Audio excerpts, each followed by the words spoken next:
Well, folks, welcome to one more edition of Politics Done Right. I'm Egberto Willis, your host. Thank you so kindly for being a part of the show. We are going to have a great show for you today. Title of the show, COVID-19 exposes our market farce. Karl Smith discusses the ramifications of COVID-19. Anyhow, folks, before we get started, I want to tell you, interesting title, right? What exactly am I talking about? What exactly do I mean by the market force? I want to just play a little part of Donald Trump's news conference that just got over. I ran to cut it up because I needed to make a point. But let's go ahead and get the program started first. Why is the stock market up? It is a farce. Karl Smith discusses the ramification of COVID-19 pandemic in detail with respect to the numbers and government. The president is talking in spite of COVID-19 about the market starting to recover in the third quarter and taking off in the fourth quarter. If COVID-19 is somehow under control in those two quarters, it is clear that the market could only recover if it is stoked by the government. Could we develop Americans' well-being in that manner as well?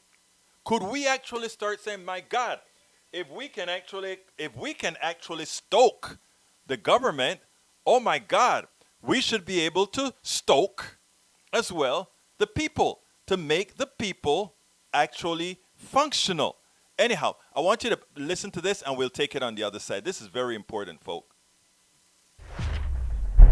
As you know, they're trying to get rid of the glut of oil. There's a tremendous glut of oil, and we don't want anything to hurt our incredible industry. We're actually the largest producer in the world now. We've done well, and I guess the market thinks we've done well because we had the biggest stock market increase without one day, we're talking 4 days instead of 5, that we've had in 50 years. The airlines are trying to come back. Having low fuel costs is good for them, and other reasons. Steel manufacturing, but a lot of the steel goes to building what we do for the oil and engineering firms. So, you know, that's a double-edged sword.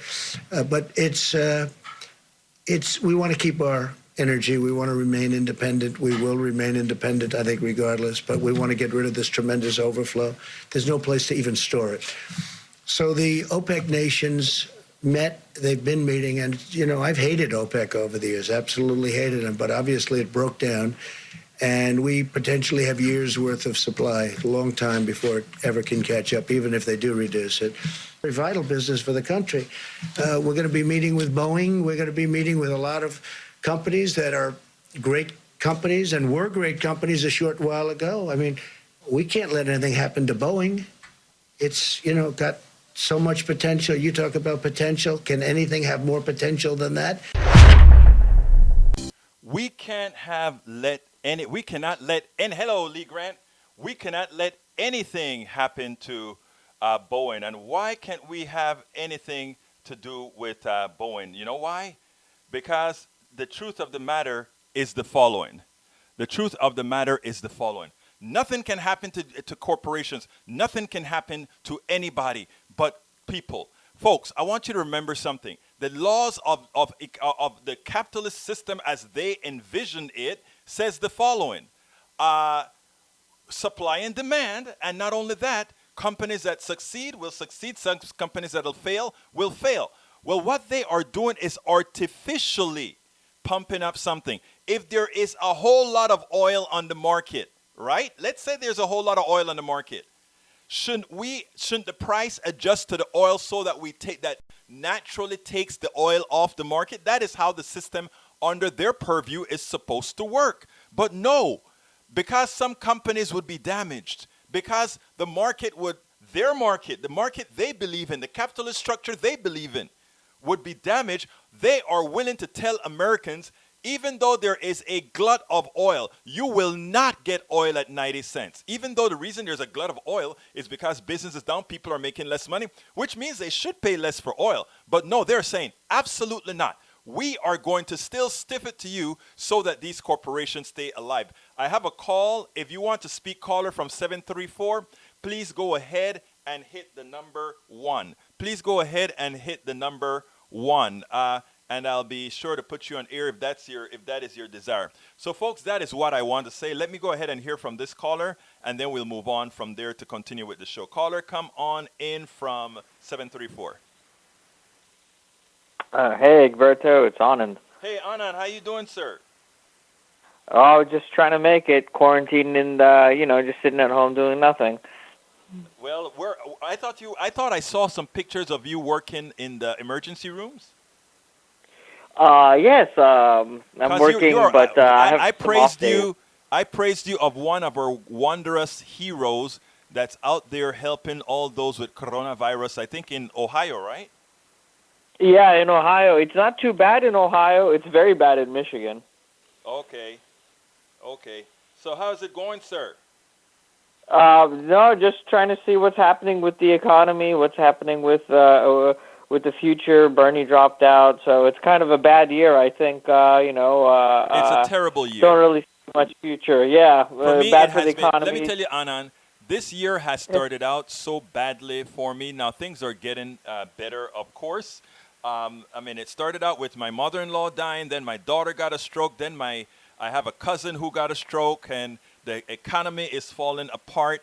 So 2020 is a year I'm going to remember for all the wrong reasons. But I tell you something, Anand, we are going likely into a depression, and there's nothing that Donald Trump can do about it all with his happy talk. They're going to have to try to inflate the dollar using modern monetary theory. Now, if they decide to use modern monetary theory, we will reinflate. But here's a catch, my friend.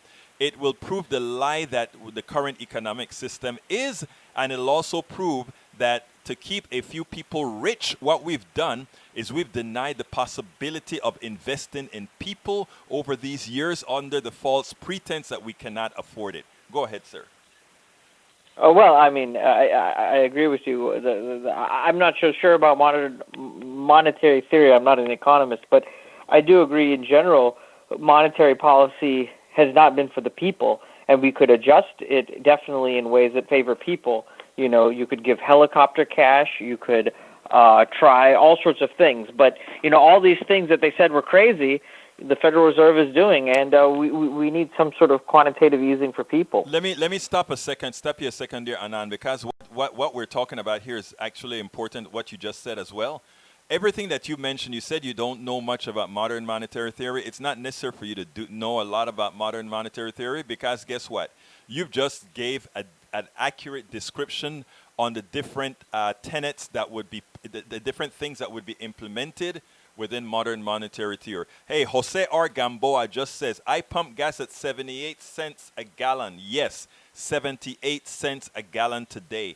And that is because of, this is a glut because people are not driving, people are not moving. So the price should go down with what the demand. So that is how it works. Go ahead, Anand.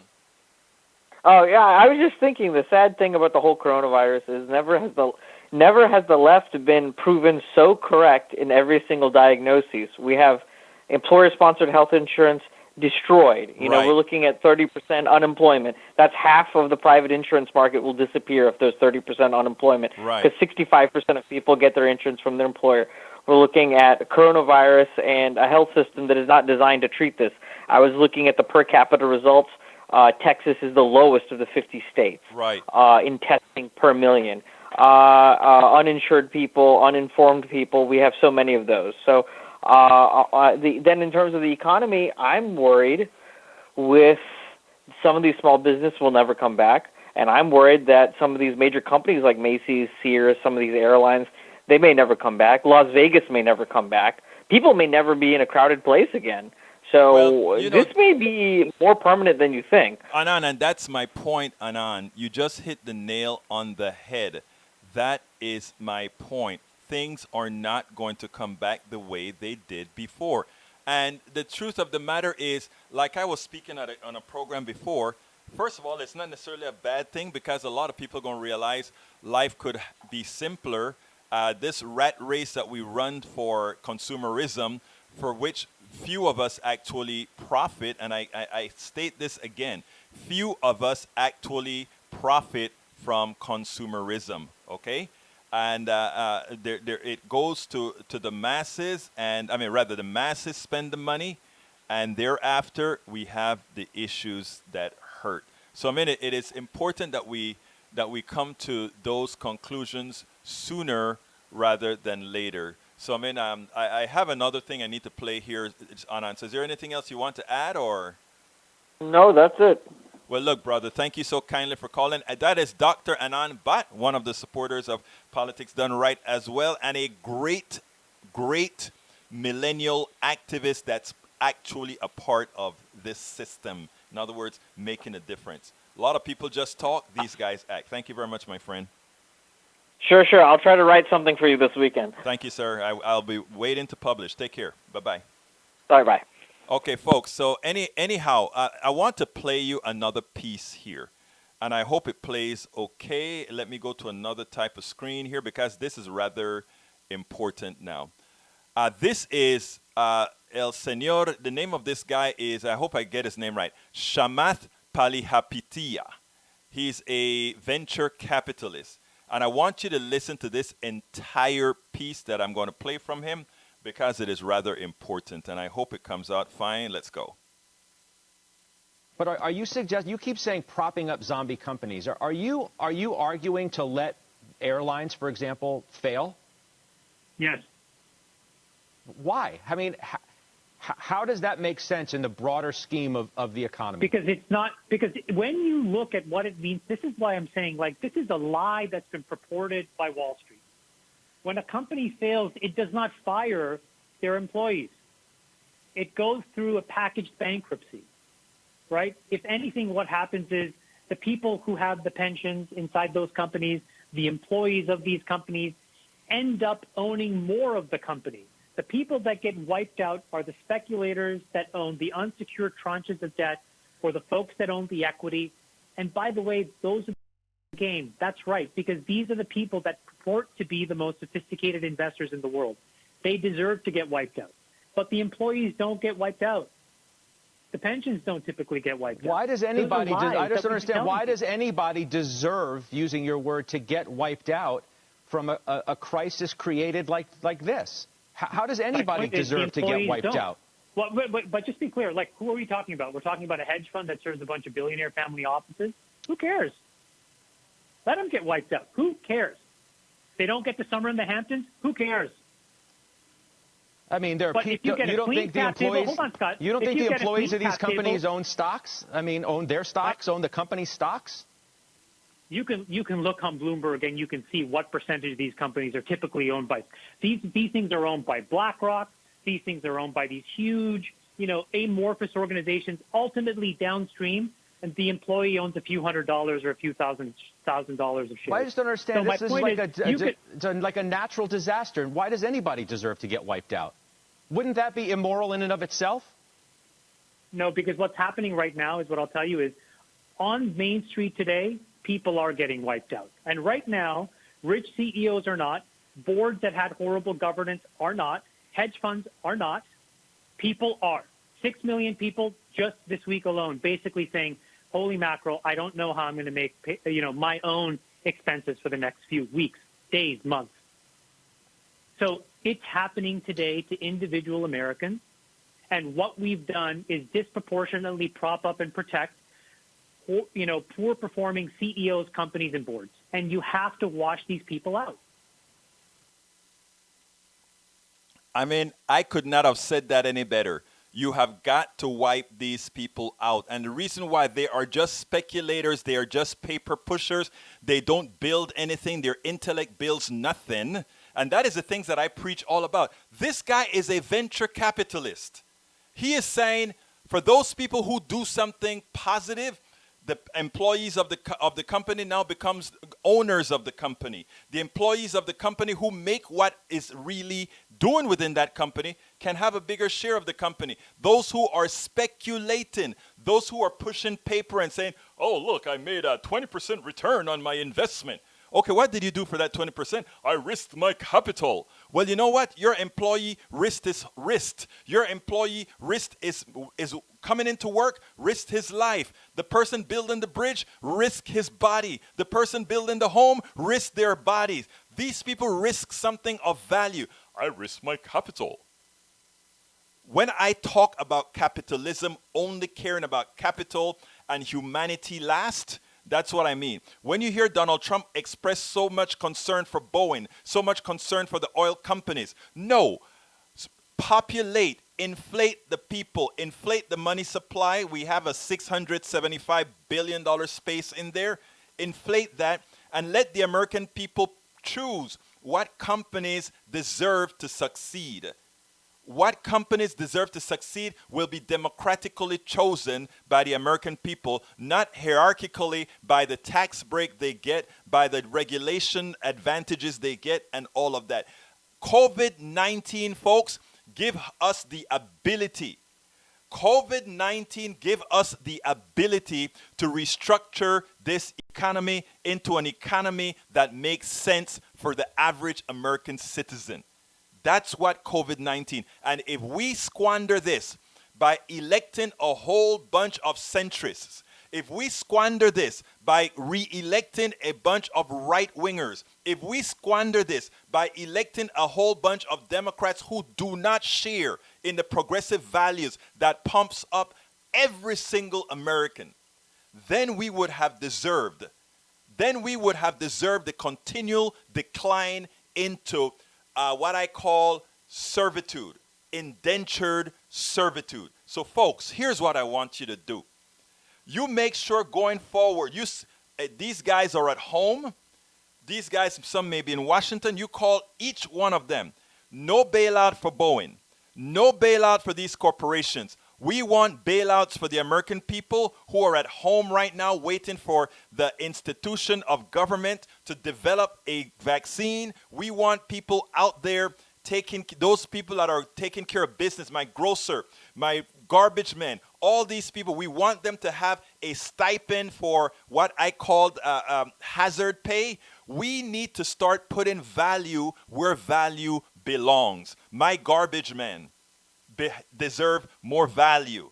That doctor, that nurse, that grocery store worker, the janitor at that grocery store, the guy at the gas station, these are the people.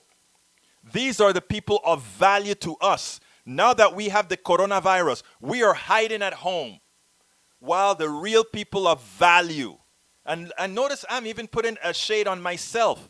I can sit behind a mic. I can sit behind a camera and be safe because that is what I'm doing with my activism. But there are people that have to go out there and work hard. We have to honor those people. That is what we should be doing. We shouldn't be worried about that fat cat living flying his own jet. We shouldn't be concerned about that guy living in a skyscraper where you built but you can't go into. People, this COVID-19 shows us who is really important in society. Let's not forget that. And it also shows us the lies that capitalism have been telling us about the money supply, etc. But we knew it all along because that a $1.5 trillion tax scam didn't cause inflation. We already knew that modern monetary theory was true, factual, because as long as nobody is running after a scarce resource, in other words, if there's a whole lot of something, then it won't inflate in price, which is what's happening with gasoline, which is what's happening with petroleum right now, right? But what is our government and the plutocracy trying to do with petroleum? Oh my God, there's a glut. We can't have Americans paying 7 to 8 cents a gallon. We have got to clamp it down. So we are going to create a false scarcity so that the price goes up. So as you see price going up in health insurance, it's not that the prices of your health care changed. It is that they created a false scarcity. When you see your doctor bills going up, it's not that it costs more for the doctor. It is because they want that return for the 1%. We are going to be making 7, 10, 15, 20% return a year. Well, if the whole economy is growing at 2% and you have some fat cats making 20%, guess where that money is coming from, people? You. And when you stand up and support that, and when you stand up and support people that don't support Medicare for all, don't support child care, don't support the Green New Deal where you can actually live in not live in filth. When you support that audience, when you support those politicians, you are responsible for your own demise. A lot of people don't like to hear that. Now, Biden is now the Democratic nominee, and I'm going to vote for Biden. But when voting for Biden is voting the lesser of two evils, and why is that the case? Because he is a plutocrat as well, supporting their policies. Where is that person? When are we going to force these people to support the people? And stop supporting a fallacy. Stop supporting a lie taught to you by the Powell Manifesto, which had to reinforce from the generation of this country all that was wrong. People, please listen, people, and don't just take it as, oh, there you're venting. I am not venting. This is how things are.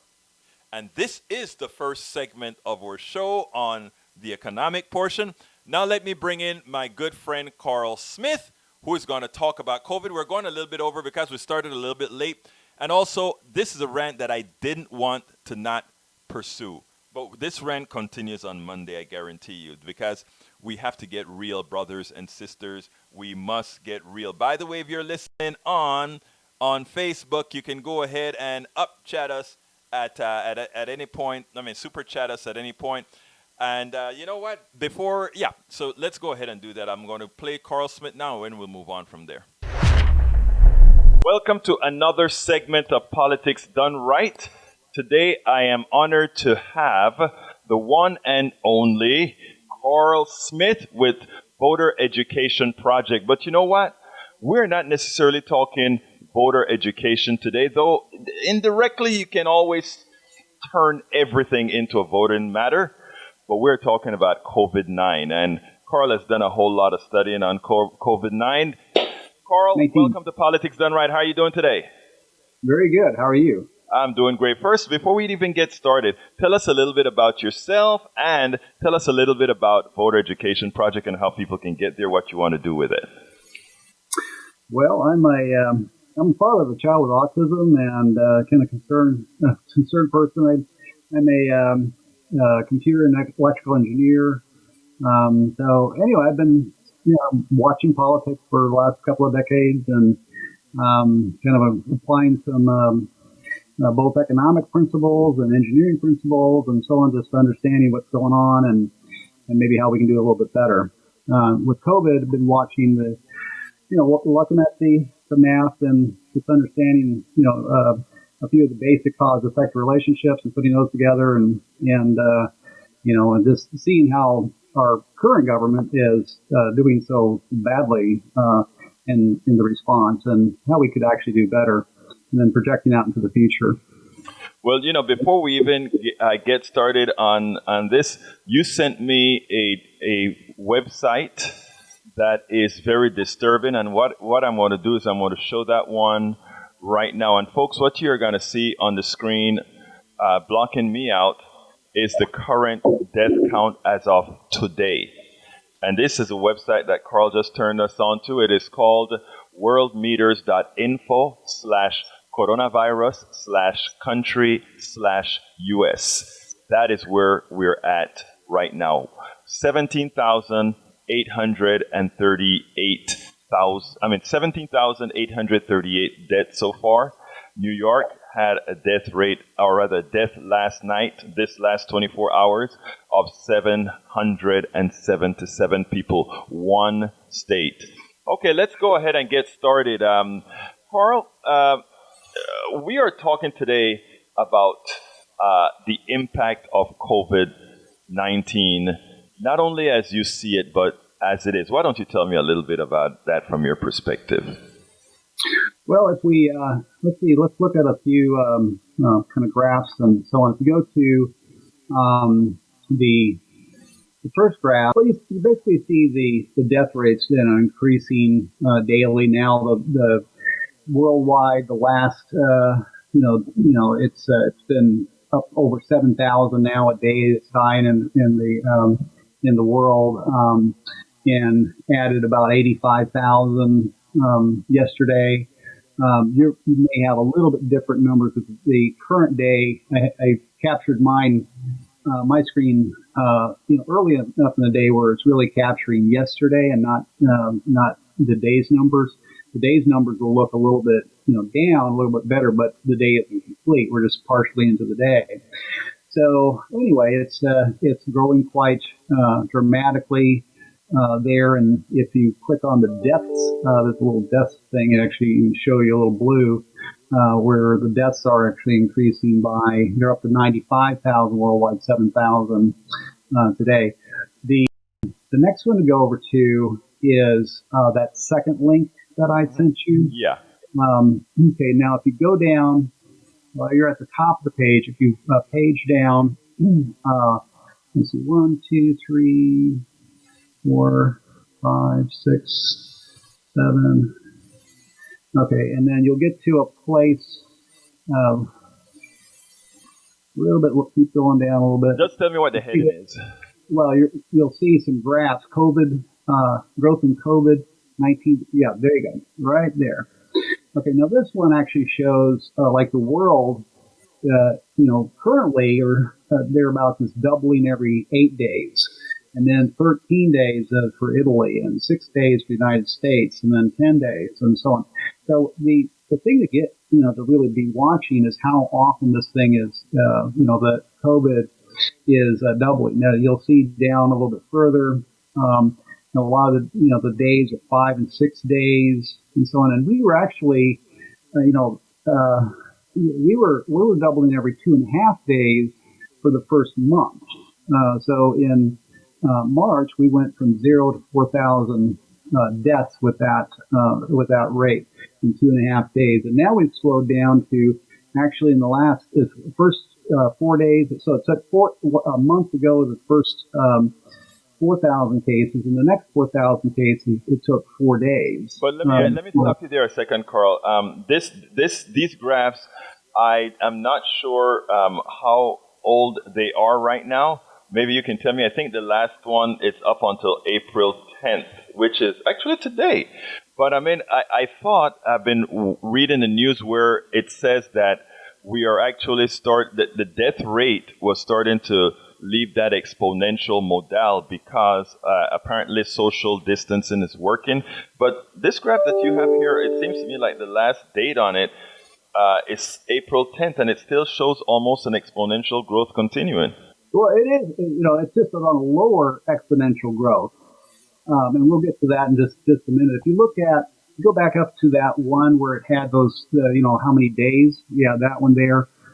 If you look at beside the days, you'll see, for example, the United States, we're up to 16,690. Now that was yesterday's, or through last night. And that's, a little bit, over to the right of that, it says 1873. And you see those last three little bars, to the right of the United States. Those are, there's been the last 3 days about, 1,900 deaths per day.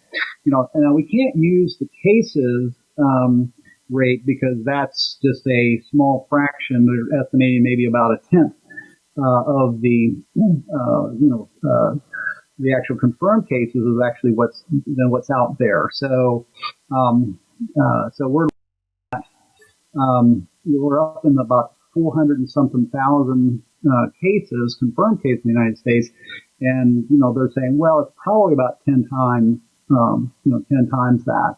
But anyway, but if we look at the deaths, now the deaths are a little bit off because if it's not confirmed, like if they have a pneumonia or something, and they haven't been able to run the test to find out if if the person has COVID-19, then they don't count it as a COVID-19. Now later on, I think that is going to be problematic because Governor Cuomo of New York said something that was a bit disturbing, that a lot of people are dying in their homes and that nobody is saying, let's go ahead and test those dead people to see what they had was coronavirus. So what that tells me is in as much as they have reduced the total amount of people they assume will die from, let's say, between 120 and 240 down to 60-something thousand, that may still be inaccurate and the actual models may be correct, but we just don't know. Am I saying that as you see it? Right, right. Yeah, we'll get a better count over time. But even so, it's going to be a lot, looking at the death, what's changing in the death rates and the number of deaths and so on, is going to be a lot more accurate than what's happening with the testing. If we were actually testing and testing, 150,000 people a day, that's just ridiculous. I mean, they need to be gearing up for testing, millions per day. I mean, we need to, gear up to test, to be prepared to test, to run a billion tests.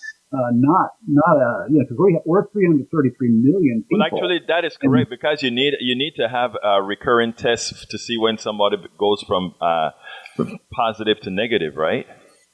Yeah, and some people need to be tested multiple times. Some people won't need to be tested until we know it's in their community and so on. But there's also two different types of tests. So it's like we need up in the billions of each type of test. One is for the virus itself, and the other is for the antibody to find out what who has had it. Let's go over to that graph that I'd sent you. We're looking at the 2x graph, and if you look at the row in beige, the very top part, the top row is in yellow and stuff. But if you look 2 rows down, it'll say 2.5. What that is basically, and if you look at under the 1 month, there's 4 or 5 columns out there. You'll see 1 month. It says 4,000 or 4K. So that's basically what happened to the United States. Before we were really starting to do anything in terms of mitigating, what's going on here. So it went from 0 or 1 or 2, to 4,000 or up in the thousands of times increase in 1 month. And so if it's doubling every 2.5 days, it means in 3 and a third doublings basically is a 10 times increase. So when people are looking at, there's only a few cases here. Well, you got to realize that few cases in 3 and a third double. So it's like in 9 days then that few cases is going to be 10 times higher. And then in 18 days, it's going to be 100 times higher. In 27 days, it's going to be 1,000 times higher. So when the president started seeing that we had just a few cases, but then if you're looking at the doubling rates and so on, how fast that was growing, and I'm sure the CDC and all this, they understood, the exponential growth here. So even though you're only looking at a few people dead, you shouldn't be saying, everything's going to go away, or even, you're just your few cases. Everything's going to go away in a few days. We're going to get, we got 15 people, it's going to go away. Instead of that, unless there was something actually to stop it, which they had that done, then, you would expect to continue that growth. And that's what happened. So for the next month, we had 4,000 people die. And if we basically did that, you look at 1 more month, we'd be up to 17 million people, which is basically more than what would actually die because the death rate isn't that high. So, and also as you get up into, starting to impact, in the last 10% or the last, when you're going in the last part of that, you're going from 1% to 10%, then you're going 10% to 100% of the population, then you start getting a lot less cases. Let me stop you there and ask a question because I think there was some data out there that suggested about half of the American population will ultimately get this COVID-19. Is that correct? Well, that's up in the air. That may or may not happen depending on what they do. If they really clamp down on this and hopefully we'll be, long before that, then we would have vaccines and treatments and all that. If you look at the bottom graph, the maximum death at 100% of population exposure, there's it shows, for different exposure rates, or different death rates from 1 to 5%. And then it shows what SARS did at 6.5%. And then Ebola basically is 27. It's actually 27, 52. there's like, I don't know, 5 or 6 or more strains of Ebola. A few of them are, they don't have any deaths, but then there's 3 of them that are pretty deadly at 27%. 80%, yeah. Yeah, 27, 52, and then 80. I only did the 27 to 79. So at different, for the United States, you're looking at how many people would die under those different, different impact rates. The United States right now, if you look at the graph right above that, this middle graph, we're at 0.664 percent. I'm sorry, I'm looking at the old one there. Let me get up my newer one. You can just estimate, Karl. It doesn't have to be exact, because what we're trying to do is kind of give people the impact of this in general. Right. Well, basically, okay, so at 1 in 1,000, so, now that we're up into a much higher range where we're looking at, like 1 in 1,000, when we're up into, several hundred, several 100,000 cases confirmed, that means that, we're up around, we're 333 million people. So we're 1 in 1,000 or so at that level, that would be, confirmed. So basically, that's 0.1%, but, that doesn't sound like a lot. The problem is that 10 times that, so after you go through, if you're iterating every, 5 days, that means, in 15 days, it's going to be 10 times, or a little more, like 18 days. You're going to be about 8, you're going to be another 10 times that, so if you're at, 1 in 1,000, 15 days later or so, you're 1 in 100. Right. Then 15 days later, you're 1 in 10. Yeah. And 15 days later, that's called exponential, yeah. Now, right. Now, the interesting thing is we have the numbers now. Everybody just heard us spend, I guess, 10 minutes or so talking numbers. Here's the reality. How will COVID-19 change us as a country, us as a world? Because, a lot of all these numbers, people start to get, wow, it is bad. Let's start talking about it as, how is this going to change our country? How is this going to change our world? And in the prep for this program, you have some interesting bullet points that I think we need to go over.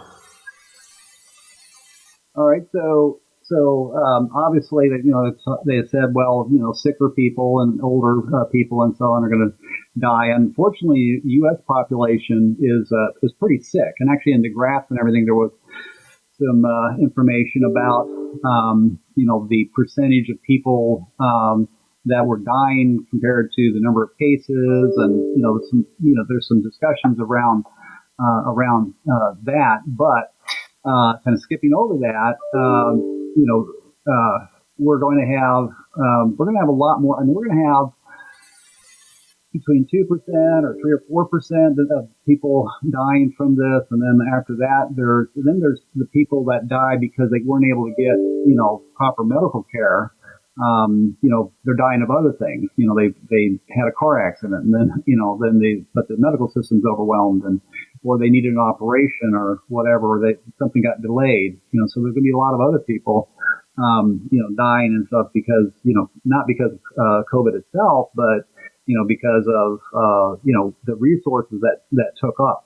And then a lot of it's, opening our, economy and all of that, is all a function of, how aggressive do we get with clamping down on this thing? If we really get aggressive on the masks, on top of, the social distancing and hand washing, the kind of ice or the, stay at home, type of directives and so on. If we get people to wear masks out, that's going to have a huge impact, on top of everything else on, how fast this thing gets clamped down. So if we don't get people wearing masks, and I'm talking about like what the Surgeon General was showing is just like the little, hand, or scarves that you fold up. It cuts down the amount, certainly that exhaled from a person or really has a good block against that. They say that they're not effective on, on basically protecting somebody that somebody else is around you that has it.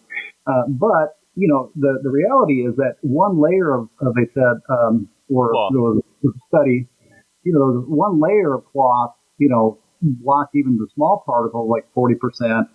But like the way that they're folding this, like this one has like 8 layers of material. And then the larger particles are going to get trapped. And this is all about, how much viral load do you get when you're exposed. So the more you can cut that down, the more unfavorable the conditions are for transmission. So if we do these things, and I know Americans, we're pretty proud and pretty conceited and everything. We really don't want to wear face masks, and so, but, I am seeing a big increase in face mask use at stores and Walmart and all that when people are out in public. We'll do that, then like Korea or Taiwan, they never had a shelter in place order. They got people, they had a number of procedures, social distancing, but, strong use of face masks and all that. They never locked down their country, and they have, let's see, it was 5 deaths at the beginning of the month. Now it's 6 deaths. So they're doing a really, really good job. They're very disciplined. Now, in some of the things that you sent over here, you had something I wondered about, and I'm skipping around here because I really should have asked that question about how the world changes near the end. But before I do that, I want to come. You said in one of the notes, in reality, COVID-19 is bad, but it's not as bad as a pandemic could be. Explain. Right. Well, and that one graph I was showing Ebola and SARS and everything. So if you had much higher transmission, mortality rates, but also it was more easily transmitted. This one is relatively. I mean, it can get spread around. Ebola was harder to transmit, and although its death rate is a lot higher, so it was able to get contained. And plus, we had an administration, at the time that really helped the world and helped the areas that were having this problem. But if we had one that was, had a 20% mortality, had a 60 or 80%, with this transmission rate, right? Or the transmission right now that they're saying, well, a person that gets it infects on the average of 2 and a couple or 3 people. So but if a person got it and it, infected 10 people, that would be worse. And this one, it's hard to see somebody or somebody gets sick slowly. And so you don't know that somebody even has it before they're already out, spreading it to other people. I think that's an important concept because, early on into this epidemic, I wrote a piece for Daily Kos, and I really got castigated, rightfully so, because when I saw the death rate of 2% or something like that, I said, it is bad, but I mean, the good thing about it is most Americans are going to do just fine, because if you look at the sick population that you spoke about before, the sick population is pretty high in the United States, and so that's understandable there. Well, the person came back and said, you need to really learn how infections work. And he said, the problem with corona is that corona is very infectious, so it affects a lot of people. Ebola, yes, it's bad, but Ebola wasn't nearly as infectious as this one is. In other words, as transmissible, I guess is what I should say. Right. Well, and if you get a high enough load, even very healthy people are having a problem. Mm-hmm. And, so, our medical workers and it's just ridiculous that, just think how inexpensive in the context of everything it would be to have, 1 billion or 2 masks around, I mean, even if everybody had their own mask. I had some N95 masks in my garage. I didn't even realize I was buying such a good mask when a few years ago. I did too, and it was, my wife told me, don't be wearing that outside because people are going to say you're taking it away from the healthcare worker. And it's like, no, this is a dirty N95 that I was scrubbing something with, Right. Yeah. My wife has, allergies and respiratory issues, so she uses them. I mean, they've been used, but we're going to use them over and over and over, and we're going to, we're disinfecting them and so on. So there's not something we can pass on to somebody else. But well, you just said disinfect. How do you disinfect an N95 mask? Well, she's putting some Lysol on it. Okay, you can also put them on, put them out in the sun, and evidently, another good thing about COVID-19 is that it's not a very durable virus. So, so it doesn't last too long. If you really kind of, if you wash your hands pretty good, it's like the fabrics, like these things, and if you just kind of wash them a bit, for a little while and dry them out, then it's not going to infect you. It's all about how much virus do you get enough? Is it enough to really launch an infection? Right. If you can get that amount down, you just have a better and better chance. Plus, if you can get that amount down, then your body has a chance to launch its own defenses. But if you get this huge doses, and what we're exposing our medical workers and first responders to a lot of times is these very large doses of the virus that even young people, are having a problem with and dying. Unfortunately, we're hearing more and more cases of healthy people, dying, young, healthy people dying. I'm not talking young under 60. I'm talking young under 30 and under. I got you. 20. We got to move on because you came on and said COVID-19. One of the things that we really should be working on very highly right now is testing. And you're concerned that is something that we're not doing. So go ahead. Yeah, basically, we can't. The president wants to reopen everything in May, but with the growth rates, you get one case in a community, and without any kind of, mitigating procedures, you're going to have within less than 10 days, you're going to have it 10 times that, and less than, so 18 days, you're going to have 100 times that, so if we don't have these things, and we know it's out all over the place, and so the hotspots now, they're not, they won't be the hotspots, you kind of lock down those places, but it's out all over the place. And if we're not doing aggressive testing, then we don't know who has it, who doesn't have it. And we really have, this is, the kind of shelter in place, shelter at home. It's kind of a stone age, tool. We've got a stone hammer here that we're clubbing this thing with instead of being able to use a scalpel. If you were testing people, like China didn't shut down their whole society. Taiwan didn't shut down their whole society and all this, but they did isolate people. They did, if you can keep it down, the transmission rate low enough, you can actually do case, or transmission, tracking, and then that's a much, so then you can keep people out working, keeping the economy alive. So if we want to get back to that, we've got to really ramp up to, and get serious about producing 1 billion tests, and then from there, the next billion, and so on. So we're going to need, and this is chump change. Their latest numbers are, we're going to take off like in the second quarter, about 40% of GDP. Our economy is $22 trillion. Okay, 40% of that, about $8 trillion, lost. That's annualized and stuff. So at least a couple of $1 trillion just for that quarter alone. $1 trillion. We're not talking about a few billion or even a few 100 billion or whatever. We're talking about in the trillions. Have everybody with a mask up front, not even, these masks, but, an N95 mask, have those in people's homes, all of that would have been chump change. Karl, one of the problems with America is it is run by a business sect. And the business, unfortunately, you are an engineer. Unfortunately. And what that really means is that you think. A business person, or a lot of the business, the titans of finance, in as much as somebody like you may not quite say that, these are not deep thinkers. These are guys that have learned, they've gone to the McCone School of Business or the Harvard School of Business or whatever, and they learn these numerical charts that govern this economic system. And that's all they see. They don't see the intrinsics. They can't think through different levels of indirection like an engineer or a scientist or a good teacher would think. But those are the ones who run our economy. And COVID, I think, is one of the issues that will expose this. And I'm hoping with your platform, Voter Education Project, and these other types of platforms, that we will have people who can reach different audiences to inform folks on those issues. Because, well, go ahead. Go ahead.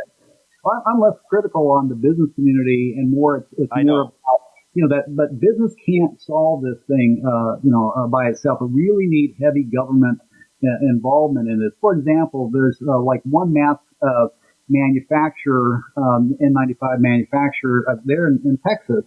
And, they were interviewing him and he said, well, we're doing about 650,000, masks a day right now. We could be a lot more, but the last time he ramped up, back in the SARS or, maybe Ebola or something. Anyway, he got orders, and, so he got a bunch of orders in a short period of time. He hired a bunch of, 150 people and, made all these extra investments and everything. And then he basically just hit the wall. Nobody was, and so that's where government comes in and says, okay, I want to give this person a long-term contract or this company a long-term contract.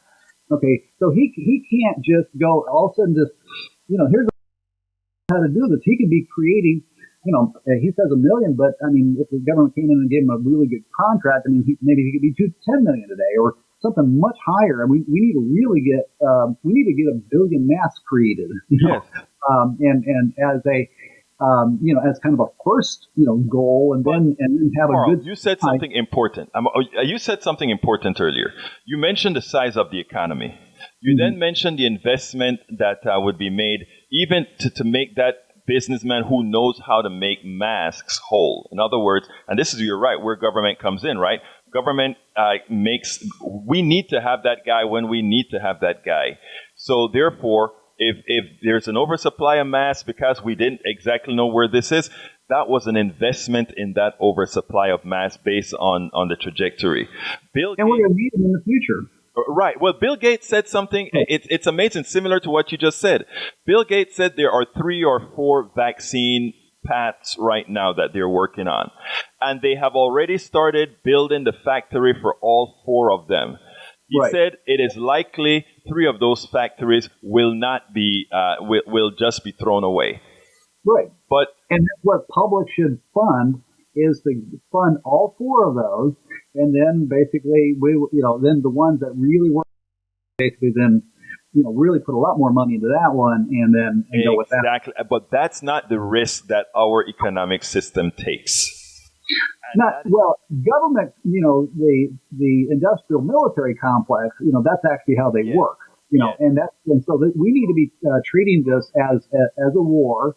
And so if we want a new plane, a new fighter plane, we get, several government contractors, we give them, some development money. They go off and build, 3 or 4 different versions of what we want, and then we pick what's going to work the best.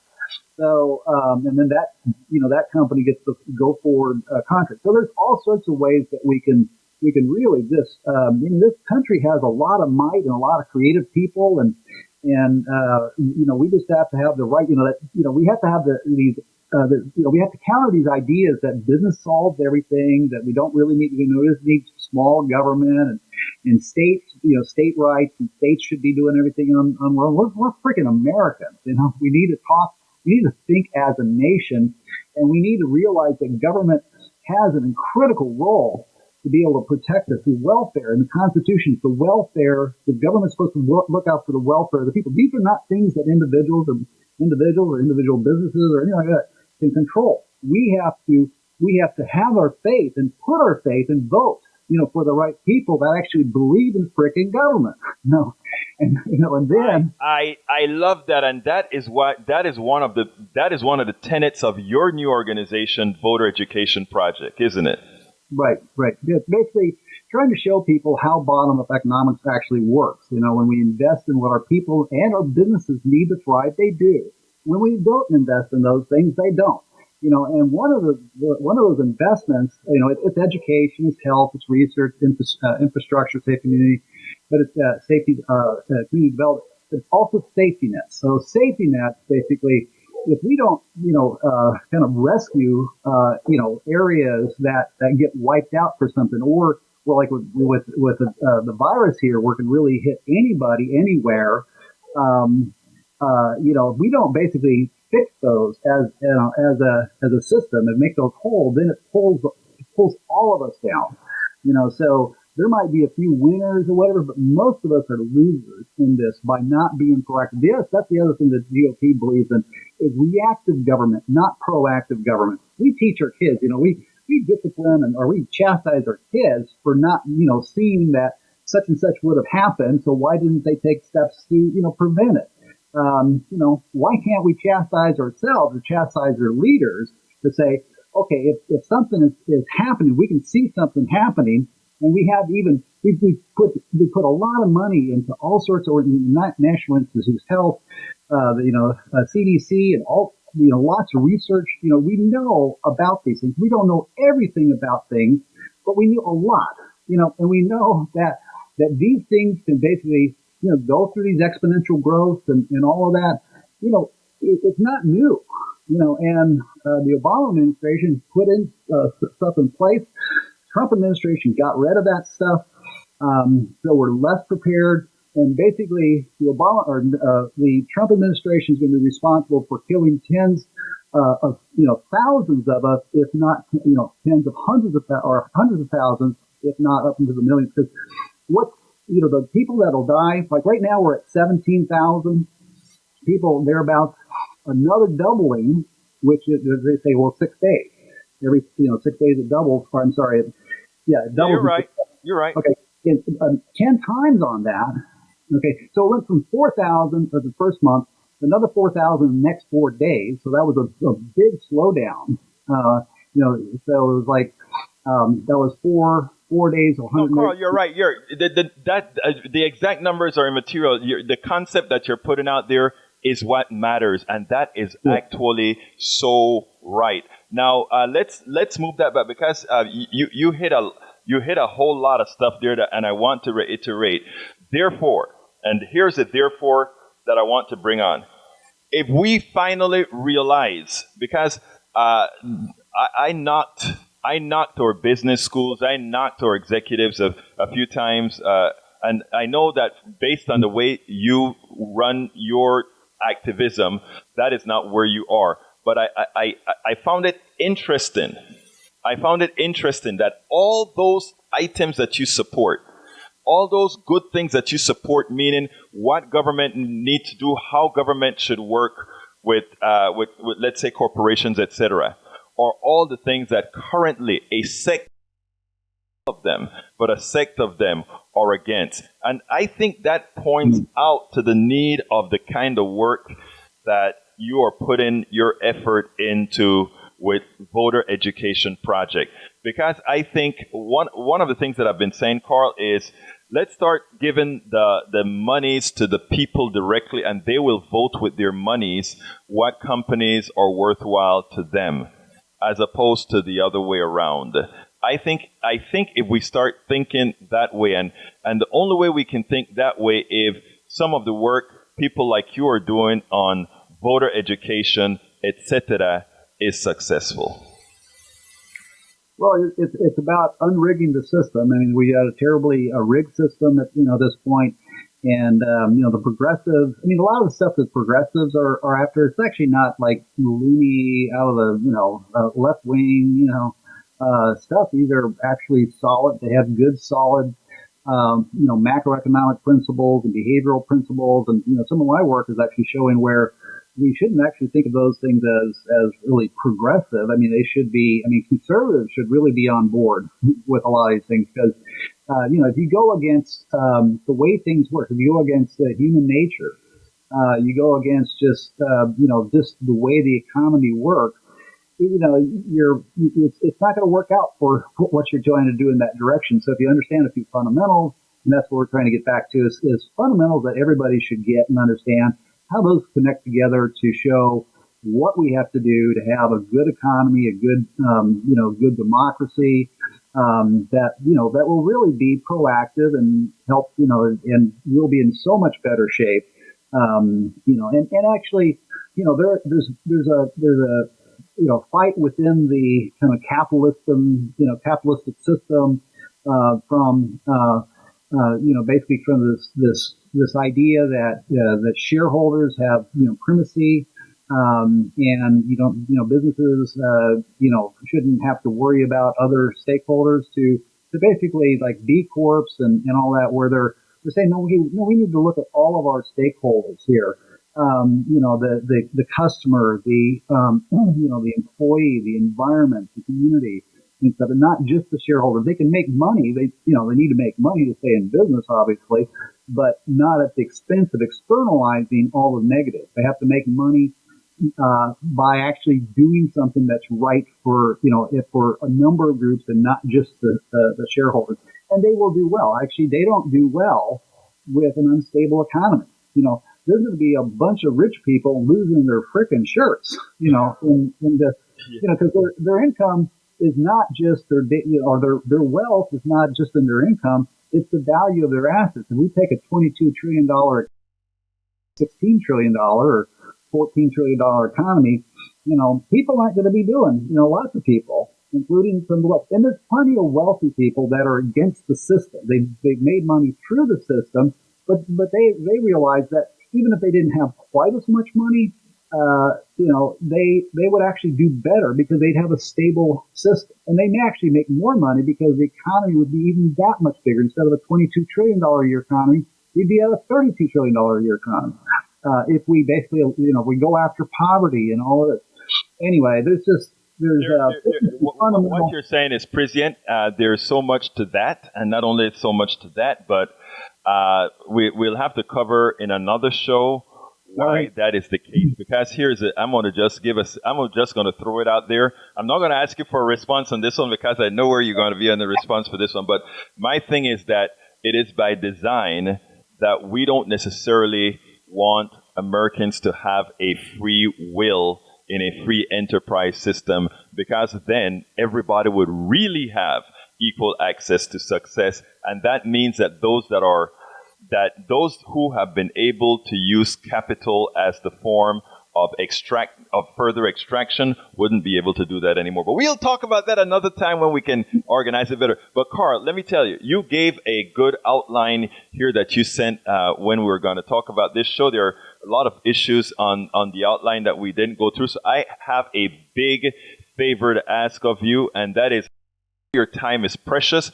but when you have some time, this well-prepared document, I would love to see in a form that, in some form of an article that I can actually reblog from your votereducationproject.org, right? votereducationproject.com site, because I think the bullet points that you have here, many of which we didn't discuss here, is imperative that people see it. Well-prepared document. So give me a closer, Karl, and let's get out of here.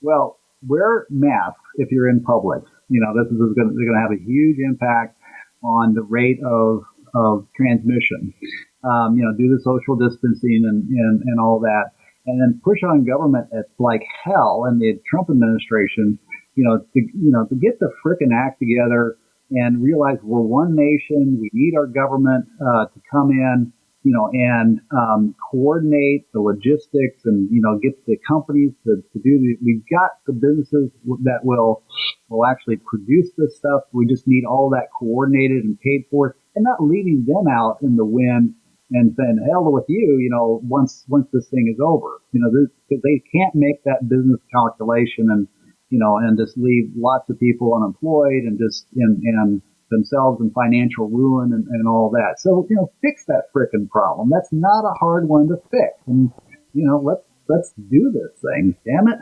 Karl Smith, let's fix that frickin' problem. It's been my pleasure to have you on.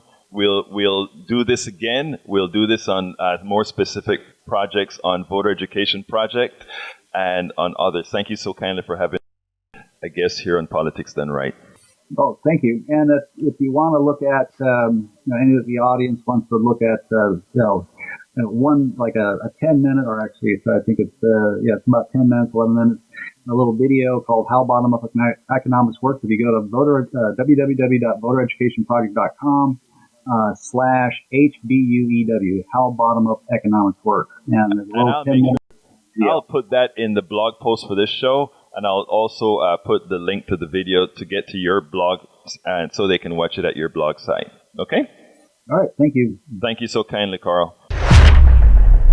I'm Egberto. Okay, folks, that was Karl Smith. An expert on several subjects, business owner, the works, everything. So folks can't just call him, some sort of a socialist or whatever.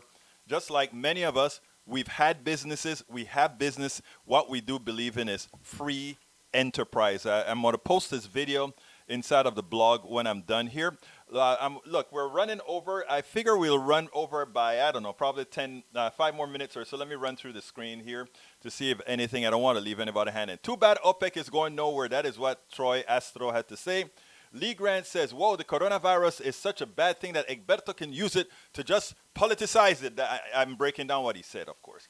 Terry Newsom says, if you want Trump to try and stop the coronavirus, you shouldn't have told him to disproportionately kill brown people and the poor. All right, Troy Astro, replying to Terry Newsom, he's going to do nothing but cheat at golf. Well, that's what he does. That's it. Sims says, Sims, you don't like Bernard Sanders, huh? Let me tell you something, man. I'm pretty sure his policies are better for you, but that'll come later. I pumped gas at 78 cents a gallon. Brother, where did you do that, Senor Jose R. Gomboa? Daniel Ledo. Egberto, do you realize the downside if your MMT doesn't work? Here's the thing, brother. MMT has always worked because we've gone beyond Keynesian economics and started to use MMT as soon as we inflated the banks in 2008, as well as inflating not inflating, but giving a donation, a tax cut scam to the folks a couple of years ago. So no, we know the downside. There is a way to calculate what the economy can, how much money you can print into an economy, and that is where prices start to rise, right? Where you start to get inflation, and you start to get inflation when you start to develop scarcities. Now, what Trump is trying to do is create artificial scarcity by dropping back the production of oil. Now, that's a good thing for the environment, but from a capitalist economic standpoint, they're playing crony capitalism there. It is just not the way capitalism works. Now, I think capitalism is a failure in that we should be able to stop gasoline and oil long time ago if we had invested all the excess price in gas into renewable energies. By now, we would be a renewable country. But hey, what can I say? Business prevails. To hell with humanity. Lee Grant says MMT is very simple. What dollars you need is dollars you print. Yeah, to some extent. What dollars you need, you have dollars to print. And let me explain that in a better term, Lee Grant. You said that to be funny. Unfortunately, in being funny, you're right, my brother Lee Grant. Because if I have a worker here, and I have a job to be done here, and I have an abundance of plants, food, and all of that, if I ever use the excuse that I can't pay this worker to build that street because I have no money, I say print the money, and it's not really printing the money. These are all ledgers. These are all ledgers on screen, right? But anyway, I say pay that guy to fix that street because when he starts to make money, there will still be enough bananas for him to buy. There won't be a scarcity of bananas. There won't be a scarcity of peanuts. There won't be a scarcity of all these things that he needs. So therefore, the limiting factor in capitalism is a false sense of scarcity. I know this is above the pay grade of some who don't really get into economics, but that is a reality. They don't want you to know that because if we inflate this economy to its maximal point and don't have false scarcities, what it means is that people who really have good ideas will start to produce the things they want to produce. They will start to be who they are.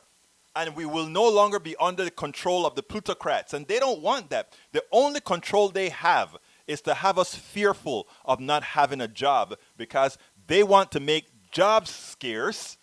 Because if there's job scarcity, and this is a sort of an odd kind of a thing, right? It means that the people come cheap. I want you to understand that concept. It's very important. Okay, Saudis are flooding the oil market right now. Yeah, they're flooding the oil market, but they get the oil to do it. There isn't a scarcity of oil. So why not flood the oil unless we start putting in regulations that we can't burn the oil? If I were the Saudis, I'd flood the damn thing too. Put a whole lot of folks out of business. It's capitalism. It's dog eat dog. It's not humanity. We want to put a humane system in, we can. But we just let them kill themselves, you know. All right, Rosalinda Perez.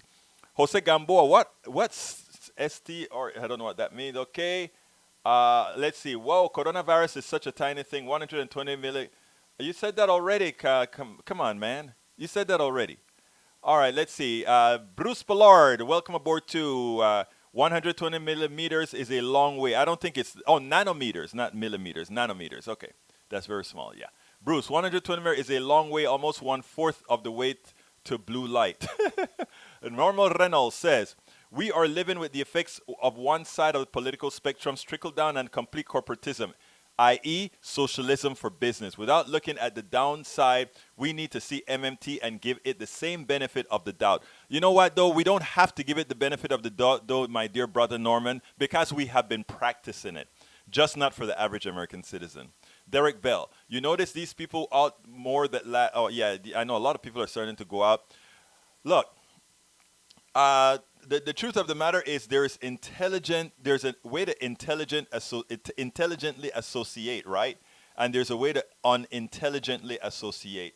The problem that the people who write our laws have to be is they have to go with the least common denominator. You know, that goes with things like sex and all of that, right?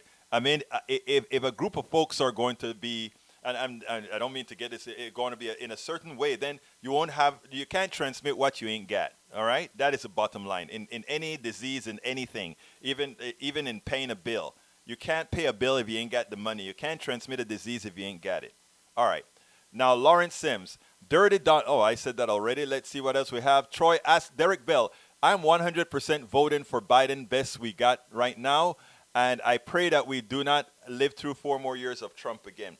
Look, I cannot vote for Trump, so therefore I'll vote for Biden now that the race is ultimately over, and you know Bernie Sanders is going to do the same. I think we need to extract a pound of flesh to make sure that we get the best that we can, and we don't give our vote away for free. In other words, we're not going to get the full Medicare for all because it's Biden, but we damn well should get a big piece of it. So let's we have to start to find ways to scare them into saying, you know what, we better say we're going to do these things, and then they're all going to say they're going to do it, and then when they go into office they don't.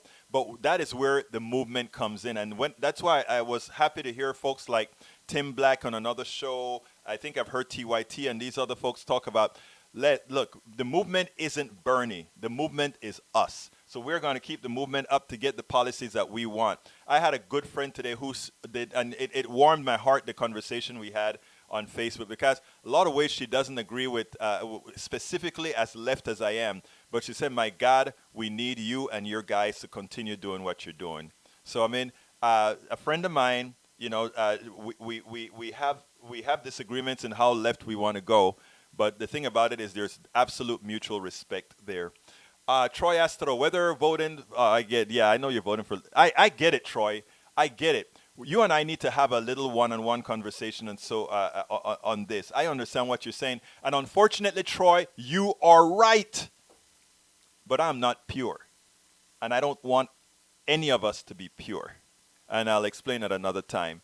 Lee Grant, the world is full of traps. Well, Lee Grant, that is right. One of my other favorite right-wingers, brother Lee Grant. Lee Grant, by the way, I enjoy having you here, and I enjoy you putting in your 2 cents. And by the way, Lee Grant, you're a progressive. You just don't realize it. There are a few words that you've used, and I am going to, in the long run, extract it out of you, brother. Love you, man, but you're progressive, Lee Grant. All right, Deborah Rose, Trump should be impeached. Yes, he was impeached. He just wasn't taken out of office. Let's see, you're in luck. He was impeached. Lee Grant, you're funny.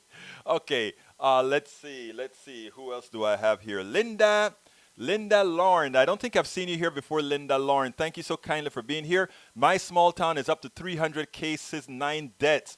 Linda, please send me a email what town that is. My senior house building has one case that I know of, and we cannot have visitors. Please, oh, your Bergen County, New Jersey, has the most of any Jersey. Wow, we're close to New York City. I'm sorry to hear that, Linda. Sorry to hear that. Lawrence, how are actual homeless people on the street being tested? They're not. And they're not calculated. So good pickup. Milton Gibson, mi panameño favorito. ¿Cómo estás, hermano mío? Here is a virus checker. It has been using. Okay, I see that. Thank you, sir. Bruce says that's the graph is wrong. Okay, not you. I'm going to have to go through a little quicker because I need to close this baby out. Bruce says they are not really that good. I think they listen to pundits who don't really know the science, which is just enough. Ah, okay. I got you, Bruce. I got you.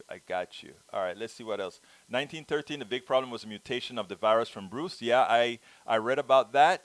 And let's see, Bruce also says, Mark, masks are the way to go if you have to go out. Yeah, brother, before they made it official, I was doing that, man. Hey, come on. Mr. Gibson, ¿a quién está llamando puto? ¿Quién llamaste puto? What you call? Porque alguien te llamó culero. That is funny. All right. Bruce Ballard, 0 is important. Linda, a YouTube video can make mass. Yeah, thank you for pointing that out. Vamos a ver. Ebola was it? God, you guys keep writing, and I don't like to leave anything stranded. Linda Lauren, it's so much worse because people don't generally know they have it for. I know, Linda, that is so real. I can't read your whole thing right now. I gotta go them real fast. So according to Egberto, people who run businesses are stupid. They can't think as high level as him. I don't think I was even saying that when I spoke to brother Karl. I told brother Karl that he thought through different levels of indirection. Yes, I do too.